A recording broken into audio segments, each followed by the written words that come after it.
Moi, je voudrais savoir, qu'est-ce que vous dites à vos alliés du Hamas? Parce que c'est vrai que le Fatah est allié aujourd'hui avec le Hamas. Qu'est-ce que vous dites à vos alliés du Hamas? Vous dites continuer cette guerre contre Israël ou vous dites accepter un cessez-le-feu? Non, mais laissez-moi comprendre. Le Hamas, qui dans cette agression israélienne et cette guerre, a fait 27 morts israéliens, dont 25 militaires israéliens. 25 sur 27 sont des militaires de la puissance occupante israélienne, serait une organisation terroriste et des criminels. Et ceux qui ont fait 530 morts, dont 90% de civils, dont plus d'une centaine d'enfants, serait le pays civilisé dans ce conflit? Notre gouvernement d'unité nationale s'est fait sur la base de nos engagements internationaux. Il s'est fait pour que nous puissions avancer vers la voie de la paix, mais aussi vers la voie de la libération nationale palestinienne, qui est la condition de la paix. Sur quelle base est faite la coalition israélienne actuelle d'extrême droite? Est-ce qu'elle n'est pas faite sur la base de l'occupation et de la colonisation?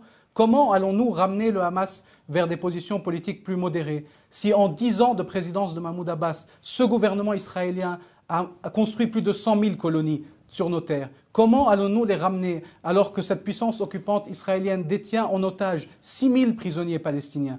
Comment nous allons convaincre notre peuple que le gouvernement israélien actuel est un partenaire pour la paix et non une puissance occupante et un gouvernement d'apartheid, quand ce gouvernement d'apartheid continue la construction du mur, fait des incursions dans nos villes, en Cisjordanie même, continue à tuer des Palestiniens et des enfants?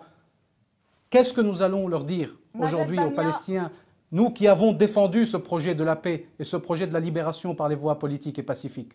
Majed Bamia, vous ne répondez pas à ma question. Qu'est-ce que vous dites aujourd'hui à vos alliés du Hamas? Vous leur dites, on vous soutient. Je vous demande, qu'est-ce que vous voulez que je leur dise? Mais vous discutez avec eux, qu'est-ce que vous leur dites? 7 ans de blocus sur la bande de Gaza, une agression israélienne et des bombes qui tombent sur nos civils, qu'est-ce qu'on va leur dire?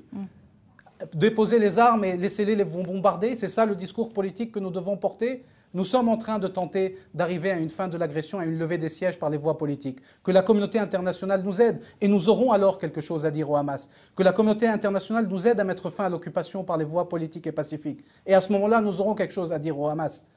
Mais il faut parler à ceux qui bénéficient de l'impunité totale. Vous savez, le Hamas, il est placé sur les listes d'organisations terroristes. Il a été boycotté par la communauté internationale. Votre interlocuteur est présent en France, personne ne le boycotte.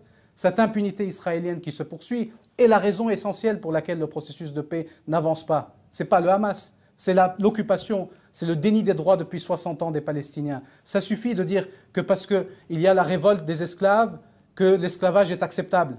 Bien sûr que parfois on peut mal se conduire, bien sûr qu'il peut y avoir des violations du droit, on peut les regarder.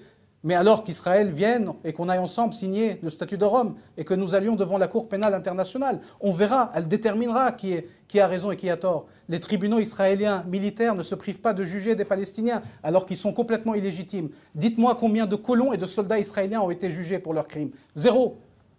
Donc on arrête avec cela. Il y a une puissance occupante qui met fin à l'occupation. Nous avons 530 morts, 100 enfants. Et le monde attend et nous regarde.